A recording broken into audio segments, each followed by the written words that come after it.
Hey, Michael. Hey, Diane, we are back. It's been a little while. It's been more than a minute for sure. It is really good to be here with you and in a little bit of a new space and new time. Indeed, indeed. And we should say, most people are accustomed, I think, at this point to us starting at the beginning of the academic year, which traditionally or not traditionally, unfortunately, tends to happen end of August, early September. But Diane, you have some big news. Like, you're no longer on an academic calendar. So everyone knew you were stepping down from Summit after 20 years. Tell us what you're doing now as we enter this fifth season. Well, Michael, I'm so glad to be back in conversation. I have missed it a lot, the rhythm of it. And what you're pointing out is this idea that, like, for the first time in my entire life, I did not have a back to school experience. And I'll be honest, like the that has been an anchor point for me for my whole life that sort of sets the schedule for the fall. So here we are. It's a little bit later, but I'm learning to be fluid with that time because I am not in schools anymore. I have co-founded a new company called Point of Beginning, and we are working on a product called PointB. And it's a technology product that is really focused on helping students, and right now high school students, but I think eventually potentially younger students, figure out, and this probably won't come as a shocker to a lot of people if you've been listening for a few years, figure out their purpose and what a pathway towards fulfillment will be post high school. And while that can certainly be inclusive of four-year college, we want to really focus on and expand the other possible pathways that exist for people to help them discover them, explore them, create their own vision for what that will look like, figure out how to make good choices, and then enact those pathways. And so we're about 3 months in, about a week away from the first version of the product being tested by real people and in a real startup. That's exciting, Diane. So I have a couple reflections, but before we have those, my point B, like, how do people find it on the web, learn about what you're doing?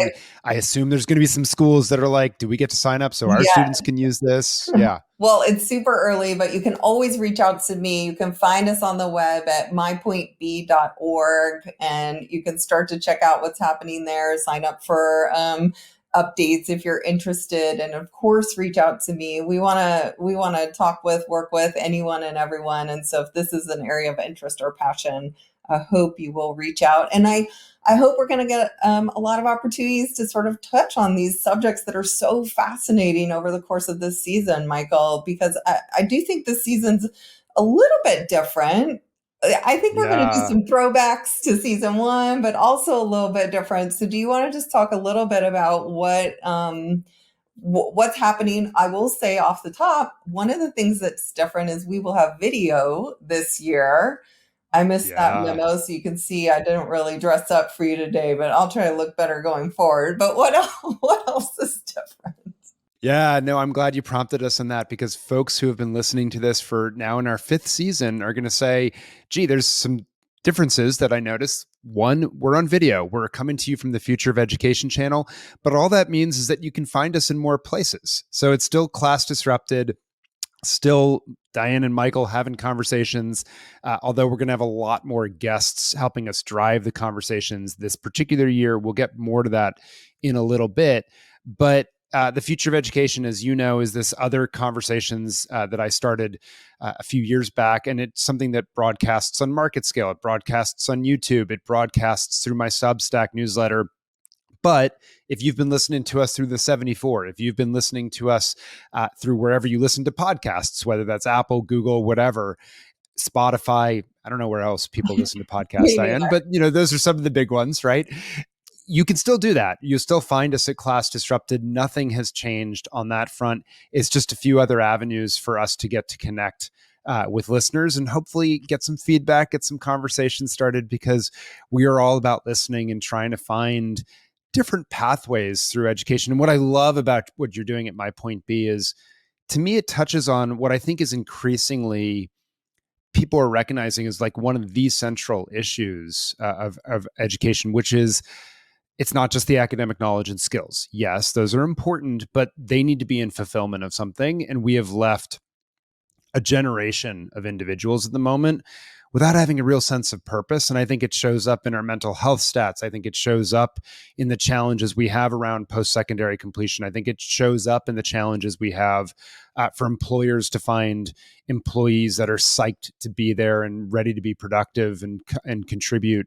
And I think it prevails throughout is just there's a lot of people adrift, Diane. So I love that you're tackling this and that, as you said, we're going to get to beat up different angles of what it means to chart that pathway and purpose over this season, not as a shameless plug for my PointB, but really just to really get at this issue that I think is so undergirding so much of what we do. Um, I think it's great that we're going to get to dig into this. Well, one of the gifts of this transition, Michael, has been the ability to just really go back and be a learner in so many different ways. And one of the things I've been eager to catch up with you about is what you've been reading this summer, because that's always a big part of our conversations. And I feel like, oh my gosh, we'll go each week, we'll talk about what we're reading, but there's like this whole backlog right now. And so I'm really curious what you've been reading, what you've been learning. As I know, my list, which is quite long, was very related to the transition. And I went kind of deep in areas of like personal health and like transition health and things like that as I kind of reflect on 20 years and you don't always take care of yourself. And there's these moments of reflection of like, how can I kind of catch up on that? I also did some deep diving on like organizations and businesses and how, when you get to start fresh, what do I want to bring forward? What do I want to do differently? What's the modern stuff there? And so those are some fun books like Farther, Faster, Far Less Drama, Janice and Jason Frazier, and 10x, which is a term I'm kind of allergic to in Silicon Valley, but I actually read 10x is easier than 2x and got a lot of value from it. That's Dan Sullivan and Dr. Ben, I'm going to get that wrong, Hardis, and Atomic Habits, like James Clear. As I changed and like my entire life, how do I have the routines and the habits that are really supporting how I want to be living?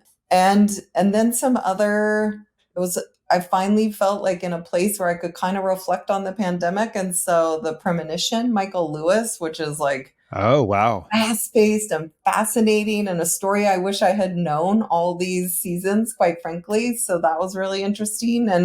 And we continue to be in tough times. And so also digging into How Civil Wars Start by Barbara Walter. wow. So some of my list. How about you? What is on your list? What have you been? Wow. Well, you've gotten to read some interesting books. It sounds like mine. I'll be curious what your take is. I'll try to spin an arc of it. But mine, as you know, I had finally started to get into Harry Potter with my kids. So we have now completed the full set of Harry Potter books. I have read every single one. Number 4 and the last one are my favorite. I thought they were the best written of them all. But so that was super fun. I did have this moment of pang, Diane, because as you know, my kids recently turned 9. And I had this moment when I finished the 7th Harry Potter book. I was like, this like 90% likelihood this may be the last book I read out loud with my kids, Oh, right? And to be fair, one of them had already opted out, like she had read them all without me and gotten ahead. And one of them was nice and held on for my sake at my slow pace. But so we got through all those Harry Potter books, and then I personally, because they're 9, was going deep on what does it mean when they're teenagers. And so Lisa D'Amour has been in my ear constantly over the last few months with her collection of 3 books, which highly recommend. The most recent one is about the emotional lives of teenagers in general. The first 2 are about girls, raising girls who are teenagers. So she's terrific. It's been really helpful. And it does strike me a lot of the parenting advice is all really the same at the end of the day, but like it actually helps to hear it in different modalities and formats. and hear it again every 3 months or so. So that was great. And then, of course, I had my history kick still going in the background. So I finished just before we started recording this, actually, a couple days ago, the Ron Chernow biography of Ulysses S. Grant, which is it's a terrific book. If you want to get angry about the South's actions during Reconstruction after the Civil War, it's a great one to get you super angry. But I learned a ton from it. Just really interesting about the development of him also as a leader, and sort of how his values came out over time, and like a really reticent, hated to speak, for example, even while he was president. But then he traveled around the world after he was president and became quite a public speaker. And so like just development and learning, right, as themes throughout all this. Interesting. So it was fun, Diane. That is really fun. And I will just say that your girls are 9. My son is 21, for those who've been following our kids sort of growing up over these years. And I have sort of welcomed a second son to our family who's also in that age group. So hopefully we'll get a chance to talk about him. But Rhett, who I talk about here sometimes as something to potentially look forward to, Michael, is writing an alternative history novel right now. And so it's really fun. And so I'm getting to read and talk with him and brainstorm with him about that, which is pretty awesome. And it goes back to the founding of the US, and he's got some interesting alternative narratives there. So I'm like back into kind of those founding father stories. Families. Yeah, that's awesome. And family. Well, being in Lexington, Massachusetts, and having just taken my family to Williamsburg, Virginia, where as a kid I went every single spring break, Diane, but my kids had never been there. And so my brothers, my parents, they all descended on Williamsburg, and we had an old family reunion and lots of nostalgia. But I was really impressed with how the place has updated its language and the way it talks about a lot of people in a lot of different roles, who, now, to be fair, I think when I was a kid, my kids were far more interested in the restoration and talking to the characters than I remember ever being as a kid. I remember being, I remember just being not that. Let's put it that way as a kid, but it was a heck of a lot of fun. So I'll be very curious to read Rhett's. Well, his angle is, what if we didn't just have founding fathers? What if there was actually a founding mother at the Constitutional Congress? Yeah. What might be different? Question. So, it's a good question. It's a good question. So let's do, before we wrap up and before we preview what's going to be the next episode, let's do just a few hot takes, if you will, because I've been burning on a few issues and they've been sort of gnawing at me. And, I've been sending you texts like, can we please talk about? So I want to do this now. And so I've got a couple for you. You probably have one or two for me. I do. Awesome. The one I want to go into is, we've covered obviously the reading wars and on this podcast, and sort of the ignoring, I would say, of the evidence, right, of how certain people need phonics and phonemic awareness to learn how to read and to decode, right, and sort of what that's done. And you've made the point, like, this should not be a problem we have in our country. Everybody should be able to learn how to read at this point. So I was listening to the Daily New York Times podcast, their coverage of it, and Michael Barbaro, classmate of mine at Yale, he and I worked very closely on the newspaper together.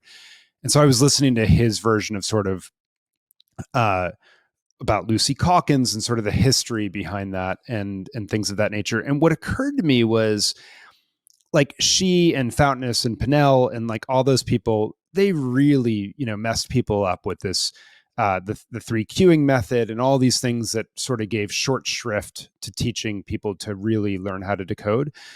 But they also had like some really good things in there. And I guess I just had this moment of like, we've talked about how we're not thrilled with banning curriculum and stuff like that. And I guess I had this pit in my stomach, Diane, where I was like, writer's workshop is something that's a staple of the Lucy Caulkins curriculum, right? And I don't know, I'd love your take as an educator, because I'm not one. I just learn a lot about this space. But my take is like, yeah, if the child doesn't, know their letters and can't do any sounding out, writer's workshop you're layering something over a novice learner that probably doesn't make a heck of a lot of sense.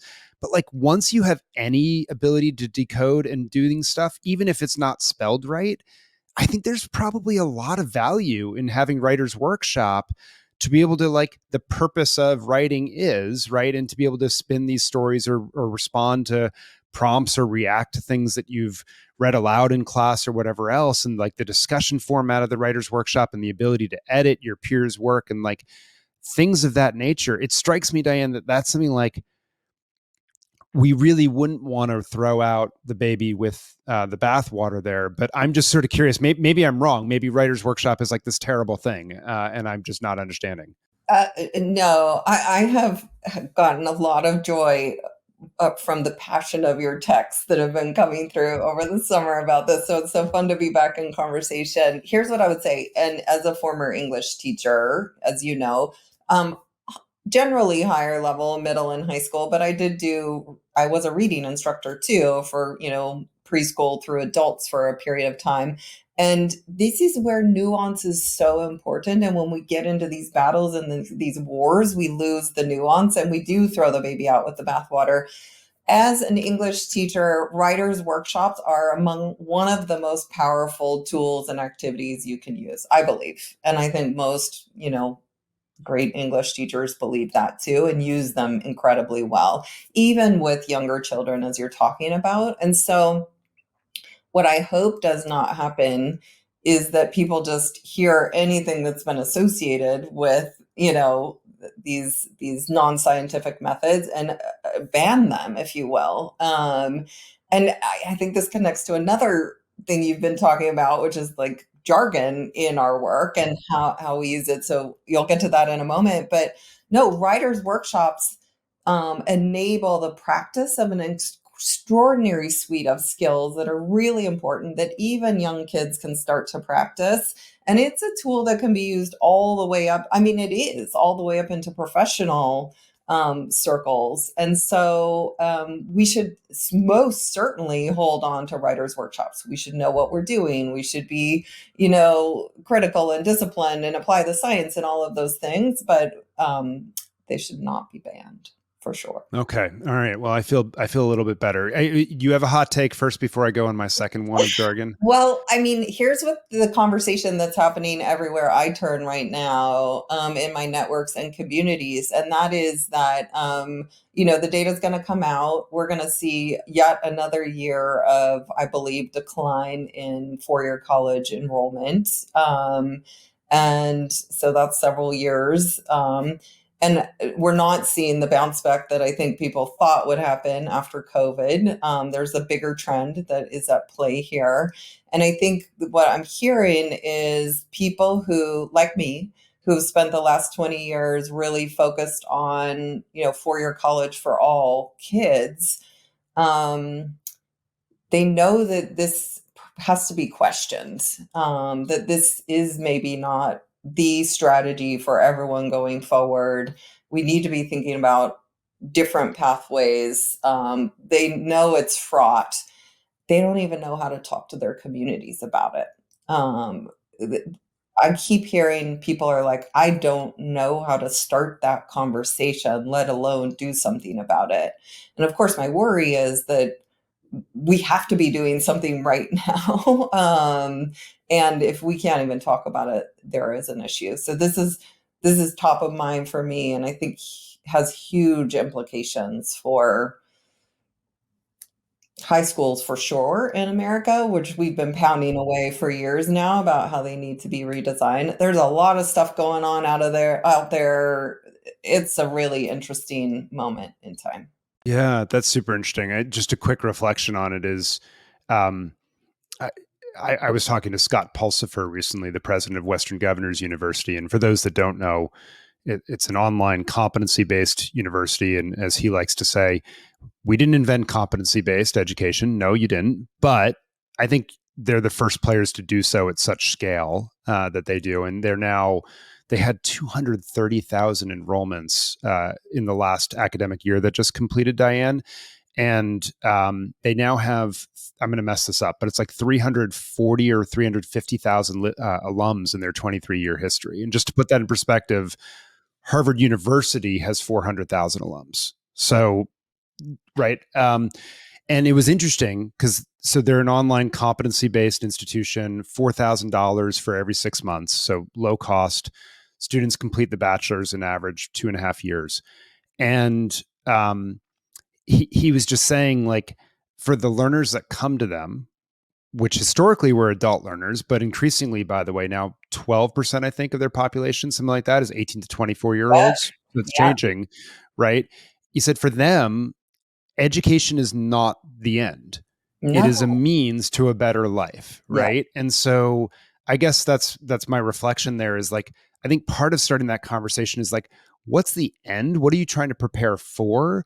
And framing education as that vehicle as opposed to the, oh, the purpose is college. Right. Because that's a pretty empty purpose once you get through it.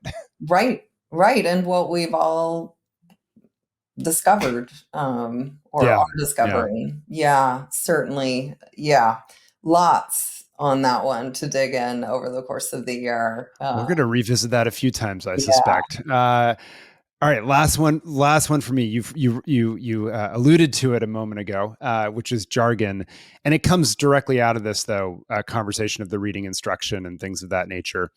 Because I guess my reflection, Emily Oster, who's reading I love or writing I love, she had this great piece recently about a harrowing incident for her. She got in an accident running on the road, and she got hit by a biker and went to the ER, and she was listening to all the doctors, talking in jargon around her. And she said, um, sometimes jargon is sort of parodied, but it actually serves a really important purpose, which is it allows people to shortcut conversation and like professionals in a field to very quickly communicate with each other to more efficiently get work done. She said, now it can also alienate people outside of you and make them feel dumb, which then makes them feel like they don't understand. And then a whole bunch of downstream effects of that, which is not good. But used well within the field, like in an emergency situation, it really short circuits right to the purpose and helps, in her case, get the treatment that she needed to have.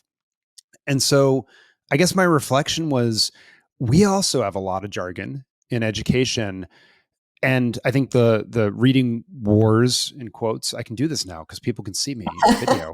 Uh, they sorry for those listening to the audio, but but like we use a lot of jargon in education to try to signal certain things. Yeah. But the problem within an education, at least my reflection, and I'm curious your take, is that we don't all mean the same thing by the words. Oh, Like we all have vastly different definitions. And so we'll have these fights like constructivist versus behaviorist, or someone will be like, oh, we're an inquiry based school, or we're a project based learning school, or like, or direct instruction. And like, let's just go back to like the reading thing. There is direct instruction in that example, right? Of teaching someone phonics and phonemic awareness. There is, inquiry, I suppose, on like the question that you're going to write about in writer's workshop. There might even be hopefully a project with a performance at the end, like the actual completing, right? There's some constructivists, there's some, like it's all a little bit, right? And we set up these or progressive education versus, classical, like we have these words. A, we don't know the definitions, but B, like most of what we're doing is pulling from the right amount to get the right effect for the kid to help advance them. And so I just find a lot of these buzz phrases at best counterproductive, but also potentially quite misleading, Diane, because like we think we're saying the same thing when we are in communication and we're all just talking past each other. But I'd love your reflections. Oh, I've had this experience hundreds of times over the last 20 years. I distinctly remember being on a panel at one point and having this conversation about the word knowledge and, versus skills, and just at the Yeah, most that's another basic one. levels. And there is not a shared definition of that. And so people use those things interchangeably, and they're not actually they're different, when you're talking about designing schools and learning experiences, etc. And it completely derailing any sort of meaningful understanding of what each others are saying, and therefore ability to move forward. So it's a very significant issue. Yeah. Well, I guess my hope for schools is that we just start maybe doing more of the plain English things so that parents know what we're talking about, and then maybe we'll know what we're talking about as well and communicate better with each other. But Well, that's a good let's goal leave it for there, maybe. us this season to try to be as Yeah, that plain is a good English goal. as possible. I like that one. And you sort of mentioned at the top, but as we kind of wrap up this first welcome back session and look forward, I think we're both really excited for more interesting guests and people to talk to this year. And one of our favorite people is going to kick us off in our next episode. So we are excited to bring back Todd Rose. He joined us in season 1, and he's been doing a ton of fascinating work over the last few years. It's so relevant to everything we talk about and broader. And so we're going to have a great conversation with him. Yeah, I can't wait. And it goes directly, I think, to the hot take you had around if it's not for your college, what are we preparing students for? Because what his research recently has shown is that everyone thinks that everyone else is aiming at four-year college, but that's actually not the goal for a lot of the individuals themselves. And we'll talk about how he does that research, what he's found success actually means to individual families on the ground. I think it's going to be a terrific conversation to help set, which should be a really exciting set of explorations for us and for our audience this season on Class Disrupted, Diane. Well, I can't wait, Michael, and I'm so glad to be back with you. And until next time, thanks for joining us. Until next time, yeah, on Class Disrupted, right? Thanks so much.